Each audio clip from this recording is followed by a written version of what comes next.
Hey hi everyone, welcome back to our channel Debangita blogs. কেমন আছো সবাই? আশা করি সবাই অনেক ভালো আছো এন্ড আমরাও বেশ ভালো আছি। তো আজকে আমরা যাচ্ছিলাম কিছু উল্টো রথের মেলা দেখতে শিকরপুরে।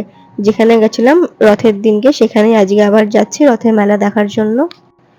প্রথমে আমরা চলে গেছিলাম পেট্রোল পাম্পে তেল ভরার জন্য, কারণ আমরা যে জায়গাটাতে যাচ্ছি সেটা কিন্তু আমাদের বাড়ি থেকে প্রায় অনেকটাই ডিস্টেন্স। প্রায় আমাদের বাড়ি থেকে 3-4 কিলোমিটার ডিস্টেন্সে ছিল। তো তোমরা তো অনেকেই প্রায় হয়তো শিখরপুরে মেলা দেখেছো। এই যে যাওয়ার পথে একটা রথ দেখে নিলাম, এন্ড এখন যাচ্ছি কি যে রথের মেলাতে। এই যে চলেই এসছে, আর দেখতে পাচ্ছ আজকে কিন্তু বেশ ভিড় ছিল। এন্ড আজকে উল্টো রথের মেলাতে রথের মেলার থেকে অনেকটাই বেশি ভিড় হয়েছিল। এই যে আমরা চলে এসেছি মেলাতে, এখন একটু মেলাটা ঘুরে দেখবো। সত্যি বলতে সেরকম শরীরটা আমারও ভালো ছিল না এবং দীপেরও ভালো ছিল না। আর আমার তো তাও একদম জ্বর ছিল গায়ে, তাও অনেকটা জোর করেই মেলাতে এসেছি। দীপ তো প্রথমে অনেক বারণ করছিল যে আসতে হবে না, বাট সত্যি বলতে উল্টো রথের মেলা একদম আমার বাড়ির নিচেও হয়। তো এত লোকজন এত আলো দেখে না বাড়িতে থাকতে একদম ইচ্ছা করছিল না। তো অনেকবার ওকে রিকোয়েস্ট করার পরে ও রাজি হয়। তো বলে তাহলে রেডি হও, তোমাকে আগেরবার যেখানে নিয়ে গেছিলাম তো সেখান থেকে ঘুরিয়ে আনবো। তো সেই কথা মতনই এখানে নিয়ে এসছে আমাকে। তো বেশিক্ষণ থাকিনি, যদিও আবার শরীর যেহেতু ভালো লাগছিল না বলে একটুখানি ঘুরে বাড়ির দিকে বেরিয়ে গেছিলাম।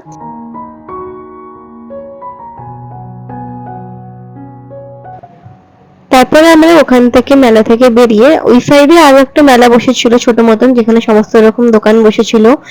স্টেশনারি দোকান এন্ড কসমেটিক্স এর দোকান, যেগুলো মেলাতে বসে আর কি, সেই সমস্ত দোকানগুলো বসেছিল। তো একদম পাশে জাস্ট 2 মিনিট হেঁটেই তো ওখান থেকে হাঁটতে হাঁটতে আমরা ওই সাইডে মেলাতেও যাচ্ছিলাম। আর পাশে তো চারিদিকে এরকম জিলিপির দোকান, এই সমস্ত দোকানগুলো বসেছিল। আর তোমরা ভিড়টা জাস্ট দেখো, এত পরিমাণে ভিড় আমি নিজেও আশা করিনি। আর এই ভিড়ের কারণেই আমার শরীরটা আরো খারাপ হয়ে গেছিল মেলাতে আসার পরে।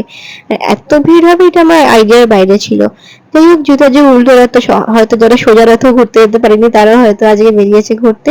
এন্ড মেলাতে এসে দেখি ছোট্ট একটা কিউট কুমিরটা, যেটা প্রাইস অনেকটাই বেশি বলেছিল, সেই জন্য আমি নিইনি। কোয়ালিটি ওয়াইজ প্রাইসটা খুব বেশি ছিল। আর জানো তো আমি মেলা থেকে যতবারই সফটওয়্যার গুলো নিয়েছি দেখেছি কোয়ালিটি গুলো খুব একটা ভালো হয় না। বাড়িতে নিয়ে যাওয়ার পরে দেখেছি সেলাই খুলে যায়, দুদিনেই নষ্ট হয়ে যায়। তো সেই জন্য সফটওয়্যার কিনলাম না। তারপর এখানে দুটো সানগ্লাস ট্রাই করছিল, এখান থেকে কোনো সেরকম কিছু সানগ্লাস পছন্দ হয়নি।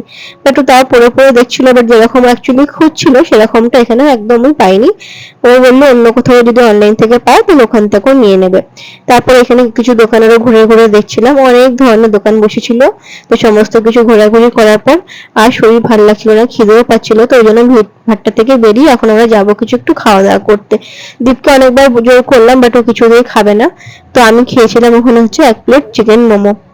এই যে ওকে অনেকবার করে বলছে তুমি খাও, বাট ও না না করে যাচ্ছে। বাট চিকেন মোমোটা নিয়ে তো ছিলাম ঠিকই, বাট আমার খুব একটা টেস্টটা ভালো লাগেনি। সেটা তোমরা আমার মুখের রিয়াকশন দেখে হয়তো বুঝতেই পারবে যে আমার মোটামুটি লেগেছে, বাট সেরকম খুব একটা ভালো লাগেনি।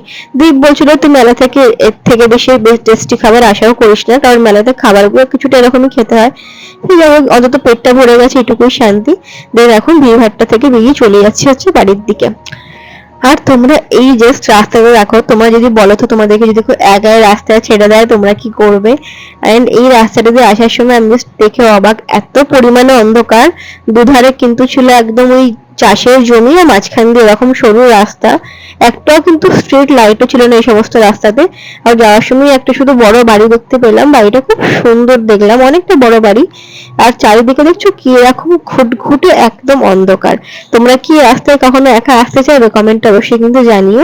আর এই যে চলে এসেছি মেন রোডের একদম সামনে, এবার মেন রোডে উঠে পড়বো। এটাও বললো কি যে শর্টকাট, তাই জন্য এই রাস্তাটা দিয়েই আনলো। এই রাস্তাঘাট গুলো দ্বীপ চেনে, কারণ এই সাইডে খুবই এসেছে। তো এই জন্য এই সাইড থেকেও নিয়ে এলো।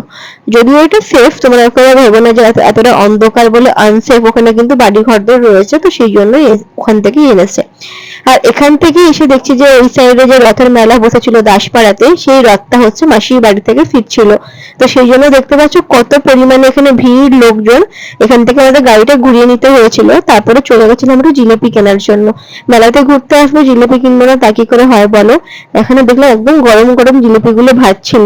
ওখানে জিলিপি দেখেছিলাম, বাট কালারটা খুব একটা ভালো লাগেনি, সেই জন্য এখান থেকে নিয়েছিলাম। জিলিপি কালার গুলো খুব সুন্দর ছিল।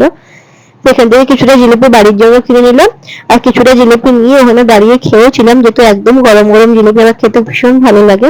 তো এখন ফিরছি কি যে বাড়ির দিকে। বেশিক্ষণ কিন্তু বাইরে থাকিনি, বেরিয়েছিলাম ওই 7টা নাগাদ। আর আমার 8:30টার মধ্যে বাড়ি ফিরে এসেছিলাম, যেহেতু শরীরটা ভালো লাগছিল না একদমই। বাড়ি ফিরে ঘুমিয়ে পড়েছিলাম। দেন বাবা ডাকলো হচ্ছে রাতে ডিনার করার জন্য, তো বাবা ডেকে আমাকে খাইয়ে দিয়ে এই যে মেডিসিনটাও দিয়ে দিয়েছে, কারণ আমার আবার খুব জোরে জ্বর চলে এসেছিল বাড়ি আসার পরেই। তো আজকের ব্লগটা এইটুকুই। সকলে খুব ভালো থেকো, সুস্থ থেকো। দেখা হবে খুব শিগগিরই আরো একটি নতুন ব্লগ নিয়ে। ততক্ষণের জন্য টাটা, বাই।